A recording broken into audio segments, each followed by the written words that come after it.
नमस्ते. जय श्री कृष्ण. माझं नाव बागेश्री उपेंद्र शितूत.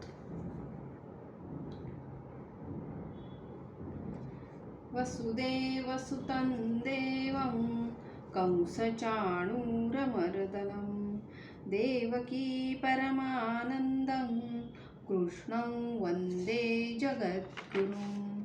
श्रीकृष्णं वन्दे जगद्गुरुम्. ओम श्री परमात्मने नमः.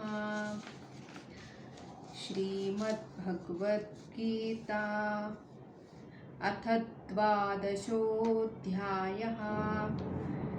अर्जुन उवाच एवं सततयुक्ता ये भक्तास्त्वां पर्युपासते ये चाप्यक्षरमव्यक्तं तेषां के योगवित्तमाः.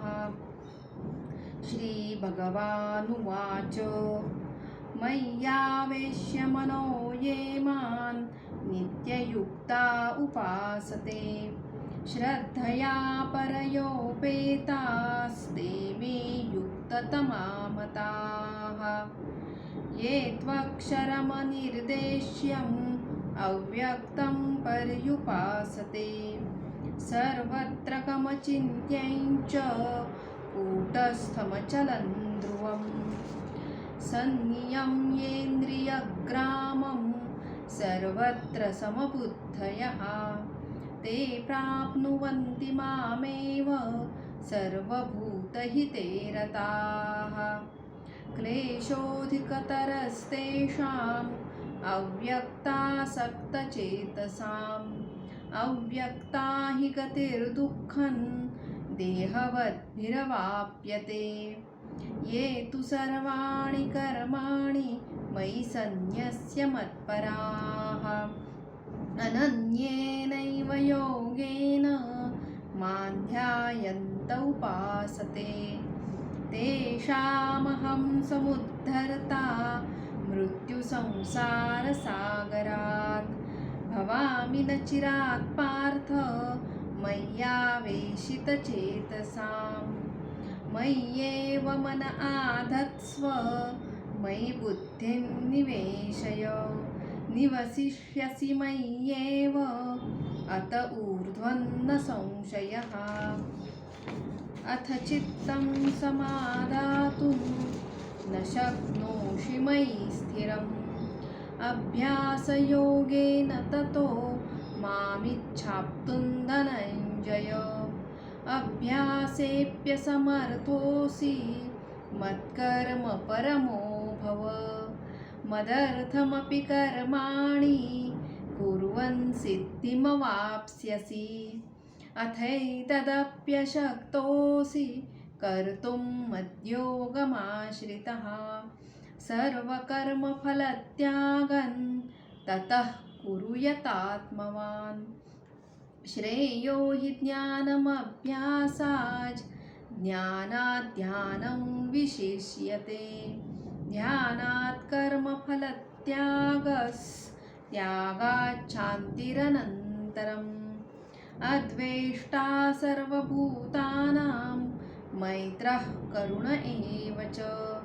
निर्ममो निरहङ्कारः समदुःखः सुखक्षमी.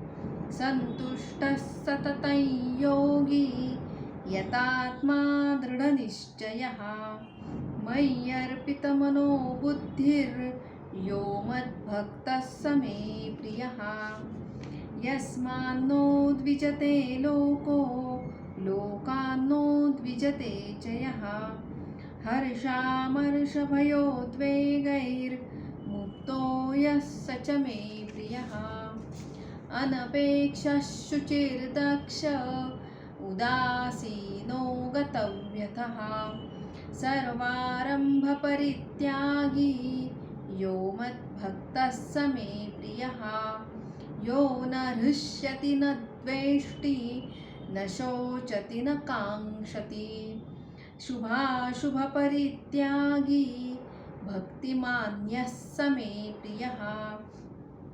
समशत्रौ च मित्रे च तथा मानापमानयोः शीतोष्णसुखदुःखेषु समस्सङ्गविवर्जितः तुल्यनिन्दास्तुतिर्मौनी सन्तुष्टो येन केनचित् अनिकेतः स्थिरमतिर्भक्तिमान् मे प्रियो नरः ये तु धर्म्यामृतमिदै यथोक्तं पर्युपासते श्रद्धदाना मत्परमा भक्तास्तेतीव मे प्रियाः।